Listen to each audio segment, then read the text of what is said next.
and a dream in my veins. Let's ride. I was born where the map turns gray, one pump town with a two-lane way. Front porch sitting on a Friday night, pick a parked in the glow of the porch light. Mama taught me work comes first.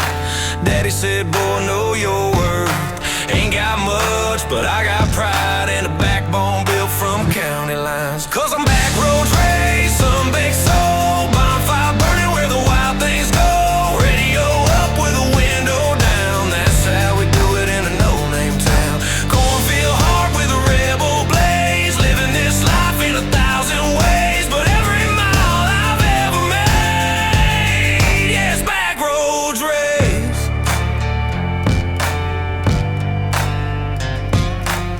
Skipping stones off a muddy creek bend, got scars from fights and fake best friends. Got a girl that rides like the wind I chase, with a guy's got me cross on a pretty face.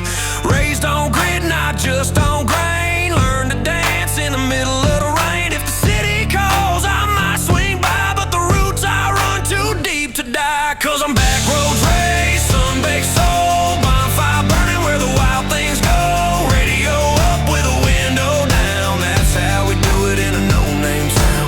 Cornfield heart with a rebel blaze, living this life in 1,000 ways. But every mile I've ever made, yeah, it's back roads raised.